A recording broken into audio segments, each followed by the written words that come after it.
पानी सबका होता है, पर अगर कुआं ठाकुर का हो तो क्या प्यास भी ऊंच नीच देखकर बुझती है? ये कहानी सिर्फ एक कुएं की नहीं, यह उस दर्द की कहानी है जिसे पीते वक्त भी इजाजत लेनी पड़ती थी। बुक बातें में सभी सुनने वालों का स्वागत है। आज हम एक बहुत ही कह सकते हैं असरदार कहानी पर चर्चा करने वाले हैं जो मुंशी प्रेमचंद से प्रेरित है, ठाकुर का कुआं। जी। हमारे पास इस कहानी का एक सार है जो हमें इसके किरदारों, उनके डर और एक बहुत ही कड़वी सामाजिक सच्चाई से रूबरू कराता है। बिल्कुल।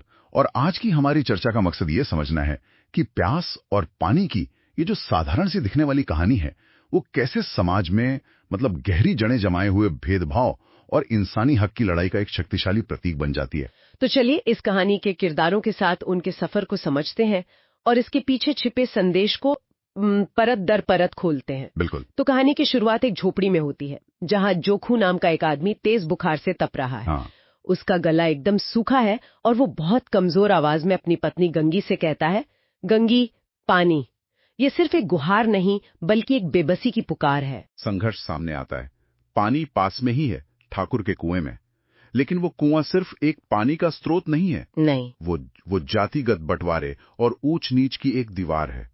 उस कुएं पर जोखू और गंगी जैसे लोगों का कोई हक नहीं है। ये बात मुझे हमेशा सोचने पे मजबूर करती है कि पानी जो जीवन का आधार है, उसे भी समाज ने नियंत्रण का एक हथियार बना लिया। सही बात है।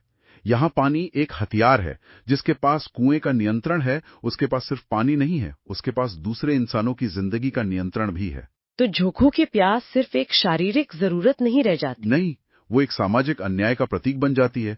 उसकी बीमारी शारीरिक है, पर उसकी जो लाचारी है वो सामाजिक बीमारी का नतीजा है। और इसी लाचारी के बीच में गंगी एक फैसला लेती है, एक हिम्मत भरा लेकिन बहुत खतरनाक कदम। हाँ। वो रात के अंधेरे में हाथ में लोटा लेकर ठाकुर के कुएं की तरफ निकल पड़ती है।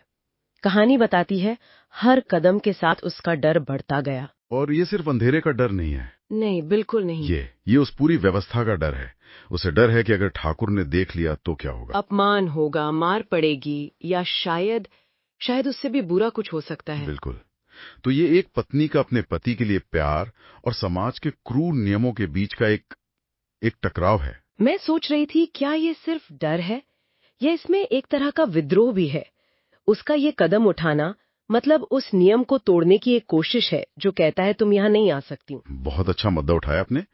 ये एक बहुत ही खामोश लेकिन बहुत शक्तिशाली विद्रोह है। प्रेम उसे हिम्मत दे रहा है, लेकिन डर भी तो है। डर भी है और कहीं ना कहीं एक सामाजिक जिम्मेदारी का बोझ भी है। अगर वो कोशिश भी नहीं करती तो क्या समाज उसे एक अच्छी पत्नी मानता? अच्छा। तो उसका ये कदम सिर्फ झोंकू के लिए नहीं है, ये अपनी भूमिका को निभाने की एक जद्दोजहद भी है। वो एक ही समय में व्यवस्था से लड़ भी रही है और उसी के बनाए पत्नी धर्म को निभा भी रही है। और जब गंगी कुएं के पास पहुंचती है, हाँ, तो एक बहुत दिलचस्प दृश्य सामने आता है। हाँ, बहुत खूबसूरत। चांदनी पानी पर पड़ रही है और लिखा है जैसे कह रही हो, पानी सबका है। हाँ।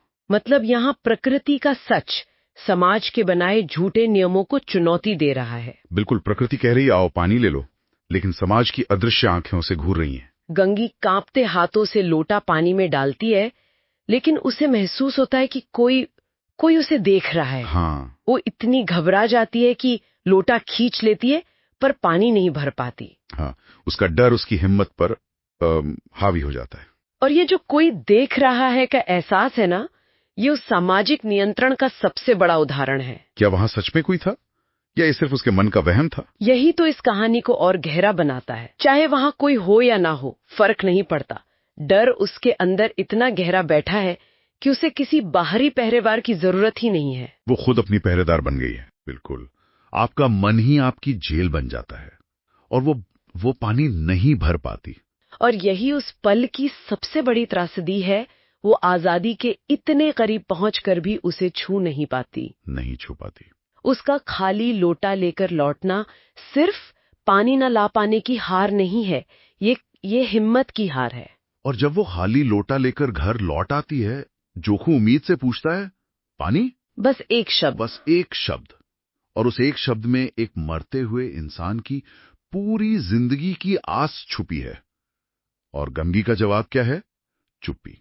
उसकी खामोशी ही सब कुछ कह देती है। हाँ, वो चीख कर उसकी हार, उसकी बेबसी और उस अपमान को बयां करती है जो वो झेल कर आई है। इसके बाद जोखू जो कहता है वो इस कहानी का सबसे मार्मिक और गहरा हिस्सा है। बिल्कुल।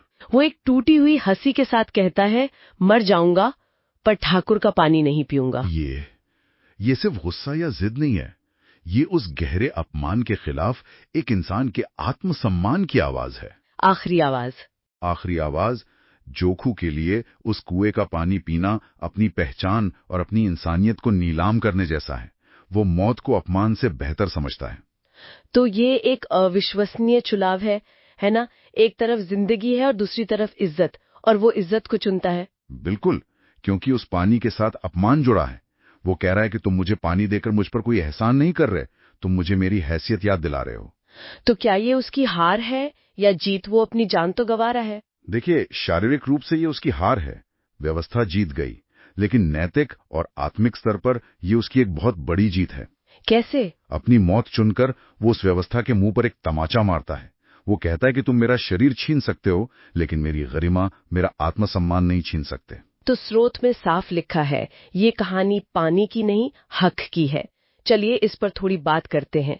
कैसे पानी जैसी एक बुनियादी जरूरत को अधिकार छीनने का एक जरिया बना दिया गया? बिल्कुल, यहाँ कुआं एक प्रतीक है जो दिखाता है कि समाज कैसे कुछ लोगों से उनके सबसे बुनियादी अधिकार भी छीन लेता है। जब प्यास को भी जाति के तराजू में तौला जाए तो ये सामाजिक व्यवस्था की बीमारी को दिखाता है। कहानी का संदेश बहुत साफ है, जब पानी पर भी पहरा हो तब समझो समाज बीमार है। यही वो बीमार समाज का एक आईना है जहां डर और भेदभाव इंसान की सबसे बड़ी पहचान बन जाते हैं। ये कहानी हमें सोचने पर मजबूर करती है कि आज के दौर में ठाकुर का कुआं किन किन रूपों में मौजूद है। ये एक बहुत जरूरी सवाल है। वे कौन से अदृश्य कुएं हैं जिन पर आज भी पहरे हैं? जैसे शिक्षा के अवसर। एक अच्छी यूनिवर्सिटी या एक अच्छा स्कूल भी तो एक तरह का कुआं है जहां से ज्ञान का पानी मिलता है। सही बात है। और क्या उस तक सबकी पहुंच बराबर है? नहीं है। या सोचिए, नौकरी के अवसर। एक अच्छी नौकरी भी एक कुआं है जो आर्थिक सुरक्षा और सम्मान देता है। क्या वहां तक पहुंचने का रास्ता सबके लिए एक जैसा है? नहीं। या फिर न्याय तक पहुंचने का रास्ता? बिल्कुल, वो भी एक ऐसा कुआं बन जाता है जहां तक पहुंचने के लिए कुछ लोगों को ज्यादा संघर्ष करना पड़ता है। ये कहानी हमें उन पहरेदारों को पहचानने के लिए कहती है जो आज वर्दी में या हाथ में लाठी लेकर नहीं खड़े हैं। हाँ, ये नए पहरेदार सिस्टम, पॉलिसी, नियम और पूर्वाग्रहों के रूप में मौजूद हैं। और जोखू का आखिरी फैसला हमें ये याद दिलाता है कि जब व्यवस्था इंसान से उसका आत्मसम्मान छीनने लगे तो वो किस हद तक जा सकता है। अंत में ये कहानी हमसे पूछती है कि कहीं हम अनजाने में किसी न किसी अदृश्य कुएं पर पहरा देकर तो नहीं बैठे हैं। ये एक बहुत ही जरूरी और असुविधाजनक सवाल है। आज की इस चर्चा में शामिल होने के लिए आप सभी का बहुत बहुत धन्यवाद। ठाकुर का कुआं हमें याद दिलाती है कि समाज की असली तरक्की सिर्फ इमारतों में नहीं बल्कि इंसानी हक और सम्मान में होती है। उम्मीद है ये चर्चा आपको सोचने पर जरूर मजबूर करेगी। बुक बातें को सुनने के लिए शुक्रिया। अगर आपको हमारा काम पसंद आया तो इसे लाइक, कमेंट और शेयर जरूर करें। हमारे चैनल को सब्सक्राइब करना न भूलें और बेल आइकन दबाएं ताकि आपको हमारे आने वाले सभी एपिसोड्स की जानकारी सबसे पहले मिले। अगली बार फिर मिलेंगे एक नई किताब और नई बातों के साथ।